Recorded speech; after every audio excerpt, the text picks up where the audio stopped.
Hey friends, Sam with Green Hills Guitar Studio here. It's been a while. I haven't done my 5-minute lesson series in quite some time. Been traveling a lot, playing a lot, doing a good deal of recording and of course teaching, and kind of let it slip. So sorry about that. Good news is I'm back and I've got some cool stuff I want to share with you. As always, this series is based on actual questions I get from students while I'm teaching guitar lessons in Nashville, Tennessee at Green Hills Guitar Studio. So what I was playing at the top of the video is just kind of goofing around with a fun idea that came up in a lesson this week. I have this great student, Kendall. She's awesome. She's become an excellent guitar player and really loves the guitar and loves practicing and playing music, and she's killer. But she was working on a Queen song that I can't remember the name of right now. I'll have to put it in the description. Kendall will be mad at me because I can't remember the name of this. But in the live version, they do it this kind of rubato thing, you know, where it's just guitar and Freddie. It's Brian May and Freddie, acoustic guitar. And there's a section in the song where I guess it's like a solo. It's just like it's just guitar. Freddie's not singing anymore. And it's super cool. And Kendall was working on it and, had some questions about what was going on, because what Brian May is using is a certain type of chord. It's a triad. It's called a spread triad. Okay. I don't think I've done a video about this before, but if you've seen any other of my videos, it's like triad heavy. That's like the way I think about the guitar and really music mostly is in triads. Okay. So, if you don't know the notes on the guitar, you should. It's very learnable, and it'll make things like this much easier.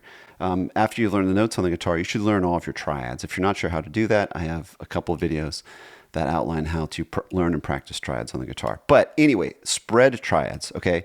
This is very simple. The idea is that we take a basic triad, the root, the third, the fifth, that's contained within one octave, and then we take the second voice, the second note in that chord, and move it up an octave. All right, so here's a very simple example, right? So if we're playing like a C major chord, these are the notes, C, E, and G. Okay, cool. We take the second note or second voice, which is E, and move it up an octave. So we end up with this. Okay, easy. If you ever listen to Eric Johnson, he uses a lot of these chord voicings. I mean, they're in every type of music. If you play classical guitar, they're all over the place too.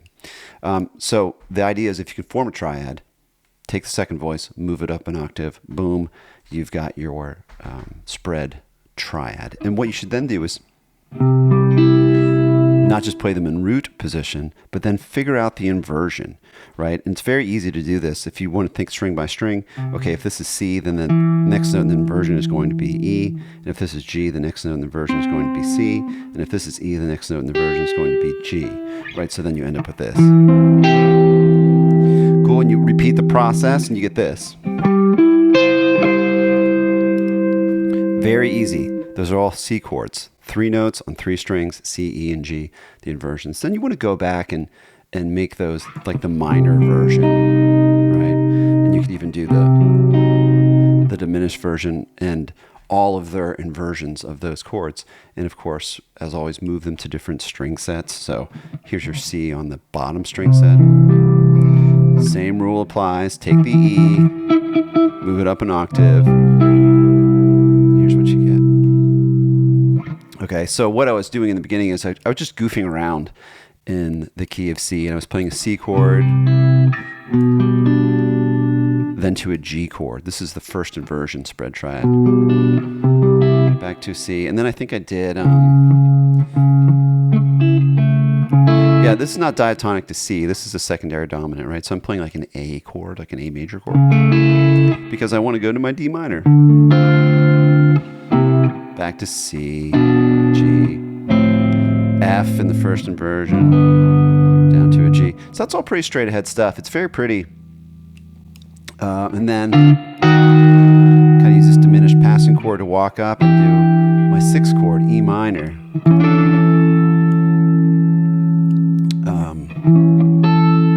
Do an A, 3, 3, E minor, 6, 2, 5, 1, 1. At least I think that's what I played. I don't really remember, honestly. And then I did the old trick here. F major, F minor, and then C. And then I just walked down the inversions. And then just, I don't know, because I'm stupid. But yeah, that's the idea. So these are really, really nice chord voicings. And there's lots of stuff you can do with this. You can still play melodically. You know, for those of us that are hip to how to harmonize a scale, you only need the first chord in the key and the second chord in the key. So in this case, C major and D minor. And if you know their inversions, you can harmonize every note in the major scale. You can also do that with the 1, 4, and 5 chord. Or you can play all 7 chords in the key. That works too. So anyway, spread triads, very easy to make. Take the second voice, whatever that might be. That note will be different if you're in a root position, first inversion or second version. Move it up an octave, and bang, you got it. That's all there is to it.